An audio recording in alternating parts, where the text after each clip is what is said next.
Bismillahirrahmanirrahim. Dear students and viewers, let's start lecture number 6 of second year chemistry from chapter number 1. Today we will discuss some periodic trends in physical properties.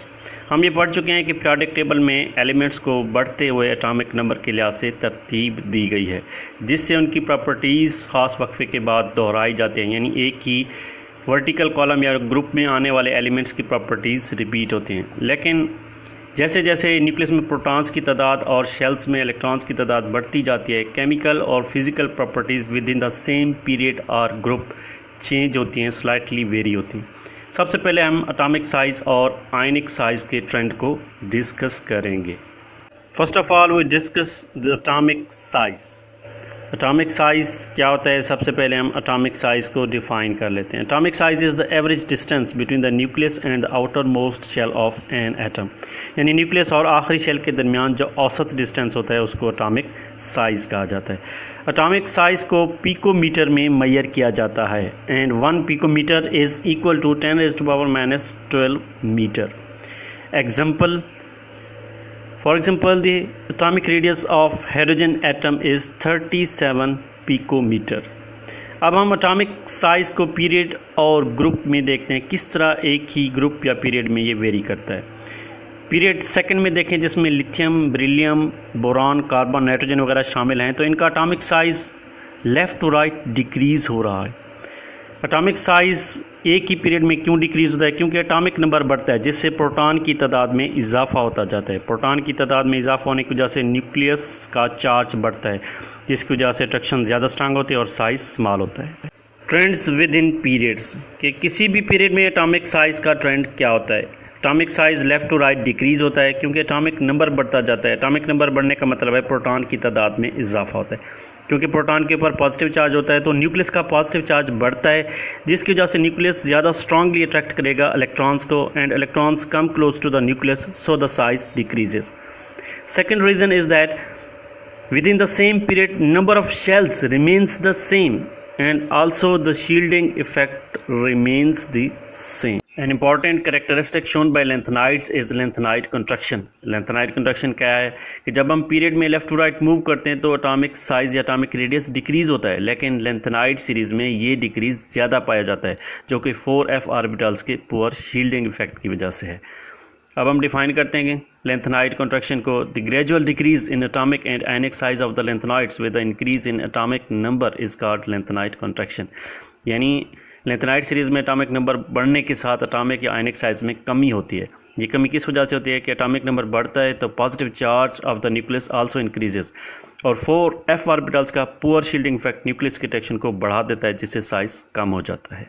अब हम atomic size का trend groups में देखते हैं। किसी भी group में from the top to bottom atomic size increases because new shells are added. नए शेल्स ऐड होने की वजह से साइज़ बढ़ता जाता है। न्यूक्लियस का चार्ज तो बढ़ता है, लेकिन नंबर ऑफ़ शेल्स बढ़ने की वजह से साइज़ बढ़ता जाता है। Shielding effect also increases the size of the atom. दूसरा इफेक्ट शील्डिंग इफेक्ट है, जिससे साइज़ बढ़ जाता है। हाइड्रोजन में एक शेल है, इसका साइज़ स्मॉल। लिथियम के 2 शेल्स हैं, इसका साइज़ बढ़ जाता है। सोडियम में 3 शेल्स हैं, इसका साइज़ मज़ीद बढ़ जाएगा। Now we define the shielding effect. The shielding effect is the reduction of attractive force between the nucleus and its outer electrons due to the blocking effect of inner electrons. यानी अंदरूनी shell के electrons nucleus की attraction आखिरी shell के electrons पर कम कर देते हैं। इस इफ़ेक्ट को शील्डिंग इफ़ेक्ट कहा जाता है।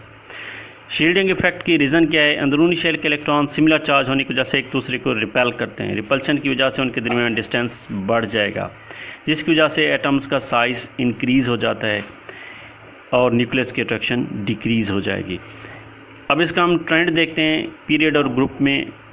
पीरियड में almost remains the same because number of shells remains the same, और ग्रुप में टॉप टू बॉटम ये बढ़ता जाता है क्योंकि नए शेल्स ऐड होते हैं। Number of inner shell electrons increase the shielding effect. Atomic radius के ट्रेंड को अगर हम रिव्यू करें तो पीरियड में from left to right atomic radius decreases and from top to bottom in a group atomic radius increases. इसकी reason यह है कि पीरियड में एटॉमिक साइज़ डिक्रीज़ क्यों होता है? क्योंकि प्रोटॉन नंबर इंक्रीज़ होता है। इफेक्टिव न्यूक्लियर चार्ज यानी न्यूक्लियस की अट्रैक्शन बढ़ जाती है। न्यूक्लियस और आखिरी शेल के इलेक्ट्रॉन्स के दरमियान स्ट्रॉन्ग अट्रैक्शन की वजह से साइज़ डिक्रीज़ हो जाता है। ग्रुप में top to bottom energy levels यानी नंबर ऑफ शेल्स बढ़ते हैं, शील्ड इफेक्ट भी बढ़ता जाता है, न्यूक्लियस और आखिरी शेल के दरमियान अट्रैक्शन वीक हो जाती है तो साइज बढ़ जाता है। Now we discuss the ionic radius. Definition: distance from the nucleus to the outer edge of the electron cloud in a charged ion is called ionic radius. यानी किसी आयन के न्यूक्लियस से लेकर इलेक्ट्रॉनिक क्लाउड के आखिरी किनारे तक का डिस्टेंस जो है वो आयनिक रेडियस कहलाता है। आयनिक रेडियाई दो तरह के होते हैं। केटाइंस। केटाइंस कैसे बनते हैं? पॉजिटिवली चार्ज्ड आयंस को केटाइंस कहा जाता है। ये तब बनते हैं जब मेटल एटम एक या एक से ज़्यादा इलेक्ट्रॉन लूज़ करते हैं। इनका साइज़ उस एटम से स्मॉल होता है जिससे ये बनते हैं। एनाइंस कब बनते हैं? जब नॉन मेटल्स इलेक्ट्रॉन्स को गेन करते हैं, वन और मोर इलेक्ट्रॉन्स गेन होते हैं तो एनाइंस बनते हैं, यानी नेगेटिव आयंस बनते हैं। नेगेटिव आयंस का साइज़ उन एटम से ज़्यादा होता है जिन एटम से ये बनते हैं, यानी अपने पेरेंट एटम से। If the atom forms a cation its radius decreases.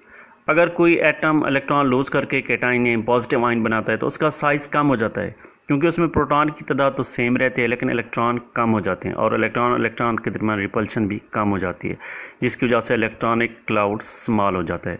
Sodium की एग्जांपल देख लें कि सोडियम आयन कैसे बनता है। सोडियम आयन तब बनता है जब उसके आखिरी शेल में से एक इलेक्ट्रॉन रिमूव होता है।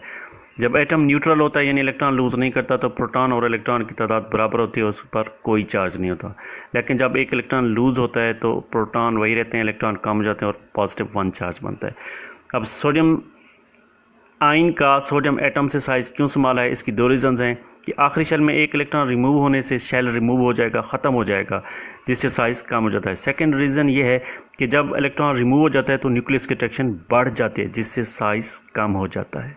अब हम अल्कली मेटल्स और उनके आयंस के रेडियाई का आपस में कंपैरिजन करते हैं। एक ग्राफ दिखाया गया है जिसमें एटॉमिक नंबर को एक्स एक्सिस पे और एटॉमिक एंड आयनिक रेडियाई को वाई एक्सिस पे दिखाया गया है।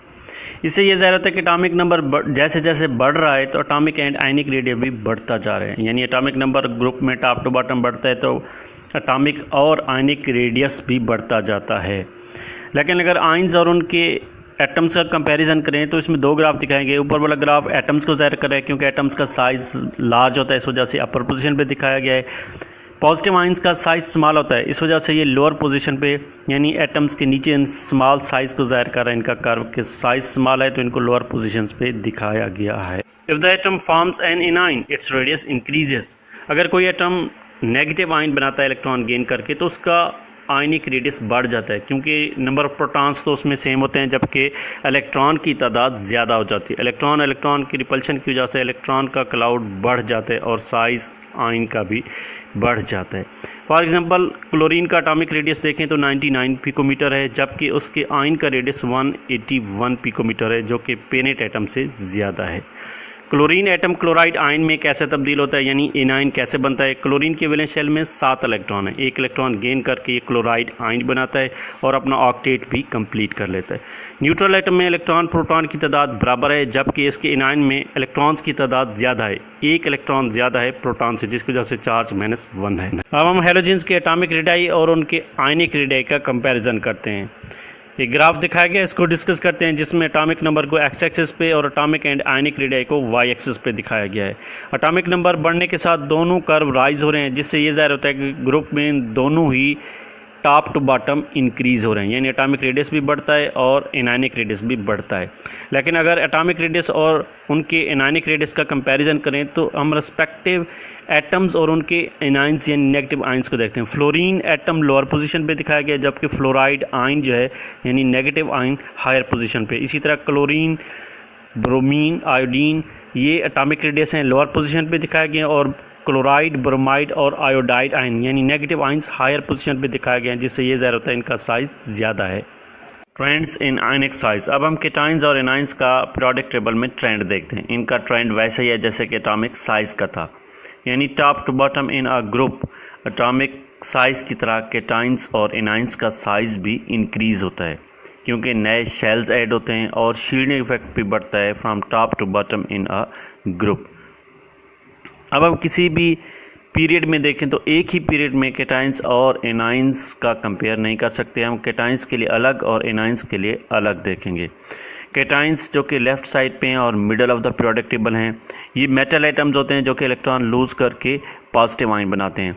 For the same isoelectronic species यानी species with the same number of electrons, जिस तरह सोडियम Na+, Mg+2, Al+3, इन तीनों में नंबर ऑफ इलेक्ट्रॉन्स सेम है, 10-10 इलेक्ट्रॉन्स हैं। तो जिस पर जितना चार्ज ज़्यादा है यानी जितना इलेक्ट्रॉन ज़्यादा लूज़ करता है कोई एटम, उतना साइज़ उसका स्मॉल होता है। लेफ़्ट टू राइट मूव करें तो साइज़ जो है वो डिक्रीज़ होता है due to increase in nuclear attraction. इसी तरह अगर हम एनाइंस यानी कि नॉन मेटल एटम्स को देखें जो कि राइट साइड पे हैं, उनका ट्रेंड भी ये है कि लेफ़्ट टू राइट जब जैसे ही मूव करते हैं तो एटॉमिक साइज़ डिक्रीज़ होता है। अगर हम देखें for the same isoelectronic species, जिस तरह N-3 है, O-2 है, F-1 है, इन तीनों में 10-10 इलेक्ट्रॉन्स हैं, नंबर ऑफ़ इलेक्ट्रॉन्स सेम हैं। तो जिस पर नेगेटिव चार्ज जितना ज़्यादा है यानी इलेक्ट्रॉन जो जितना ज़्यादा गेन करता है उसका साइज़ उतना ज़्यादा होगा। N-3 है, 3 इलेक्ट्रॉन इसने गेन किया, इसका साइज़ ज़्यादा एक्सपेंड हो जाता है। फ्लोरीन पर -1 चार्ज है, इसका साइज़ स्मॉल होगा क्योंकि इसने कम इलेक्ट्रॉन्स गेन किए। तो इनका ट्रेंड भी यानी कि वैसा ही रहेगा, from left to right in a period atomic size also decreases.